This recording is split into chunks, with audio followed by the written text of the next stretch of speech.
కోటేశ్వరరావు, శంకర్ గౌడ్, వెంకటేశ్వరి, బాలమ్మ,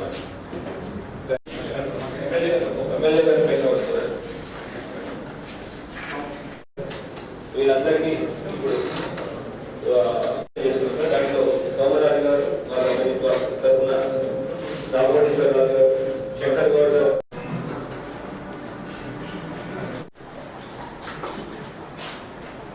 సహకరించిన rural MLA గారు,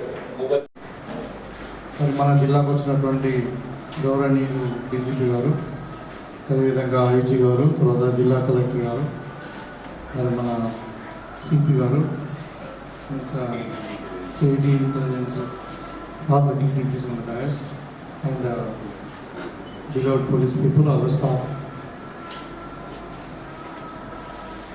ఈరోజు 21 అక్టోబర్ జాతీయ స్థాయిలో దేశం కొరకు కానీ సమాజం కొరకు డ్యూటీలో మరి ప్రాణాలు అర్పించినటువంటి అమరులందరూ కూడా మనం నివాళులు అర్పించాల్సిన సందర్భం. పొద్దున ఉదయాన్నే మన ముఖ్యమంత్రి గారు కూడా దాంట్లో పాల్గొని డీజీపీ గారి సమక్షంలో ఆ కార్యక్రమాన్ని కూడా పూర్తి చేసుకున్నాం. ఇవాళ ఇక్కడ జిల్లాలో ముఖ్యంగా ఎక్కువ మాట్లాడకుండా అంటే మీ యొక్క సేవలు తప్పకుండా ఈ సమాజం గుర్తుంచుకోవాల్సిన అవసరం ఉంది. ఎందుకంటే త్యాగము, మరి దాంట్లో ఉన్నటువంటి సాక్రిఫైస్ కానీ, దాంట్లో ఉన్నటువంటి డెడికేషన్ కానీ, దాంట్లో ఉన్నటువంటి హార్డ్ వర్క్, మరి ఫ్యామిలీ లైఫ్ కూడా దూరమై, పర్సనల్ లైఫ్ దూరమై, ఐ బీన్ సీయింగ్ సెన్స్. ఇప్పుడు నేను పబ్లిక్ లైఫ్లో ఉండి బాగా రోజులు అయింది, 2009 ఉండే. So they so hard work they do. Me department వాళ్ళు ఎనీ ఫెస్టివల్, ఇప్పుడు స్పెషల్లీ మన నిజామాబాద్ జిల్లాలో ఇది కొంచెం సెన్సిటివ్ ఏరియా ఇదంతా కూడా.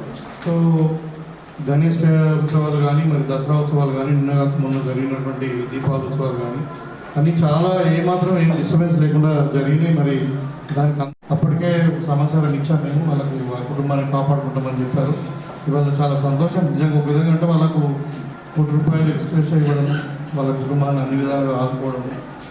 మరి దాంతోపాటు నేను ఒక చిన్న ప్రపోజల్ పెడుతున్నాను.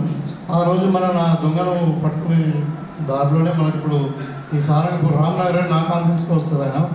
ఈ సయ్యద్ ఆసిఫ్ అని ఒక అబ్బాయి నన్ను పట్టుకోవడానికి పోయితే ఆయన కత్తితో కొట్టడం, అంత టెండెన్సీ, ఈవెన్ మిడిల్ కూడా ఇంజూర్ అయింది. Right now is getting medication in Mallareddy institution. So ఆయన is basically profession by welder. So మీ డిపార్ట్మెంట్ ఏదైనా అంటే హోమ్ గార్డ్ కానీ ఇంకేదైనా అకామిడేట్ చేస్తే ఛాన్స్ ఉంటే చేయండి అని చెప్పి నా తరఫున మా ప్రపోజల్. అదే కాకుండా ఇప్పుడు 9 మంది పోలీస్ అమరవీరుల కుటుంబాలకు మరి మనము 300 గజాల భూమి ఇస్తామని నాకు అడిగినప్పుడు, మాకు కొంచెం దూరమైనప్పటికీ మంచిగా మెయిన్ రోడ్కే ల్యాండ్ అని ఉన్నది. మరి ఇందర్వాయిలో మేము ఇచ్చాము. మీకు అందరు కూడా మరి ఈ ప్రభుత్వం మీకు పోలీసుల తరఫున అంటే డిపార్ట్మెంట్కి ఫ్రెండ్లీగా ఉంటుంది. మీకు ఆల్రెడీ మనం ఇప్పుడు చూసుకున్నట్టే మీ పిల్లలకు సపరేట్ స్కూల్ పెట్టడం, ఇంటిగ్రేటెడ్ పోలీస్ డిపార్ట్మెంట్కు స్కూల్ పెట్టడం, దాంట్లో ఇంకా మరి మెడికల్ కాలేజ్ లాంటి దాంట్లో కూడా రిజర్వేషన్స్ ఇవ్వడము పోలీస్ డిపార్ట్మెంట్కి సంబంధించిన పిల్లలందరూ.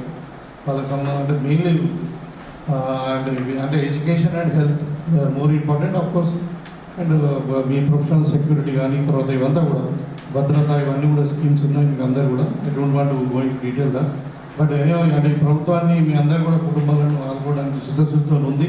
మరి రేవంత్ రెడ్డి గారి ప్రభుత్వంలో మీరందరూ కూడా మరి కలిసికట్టుగా అందరూ కూడా మనము ప్రజలకు సేవ చేస్తూ మంచి పేరుని తెచ్చుకుంటూ మరి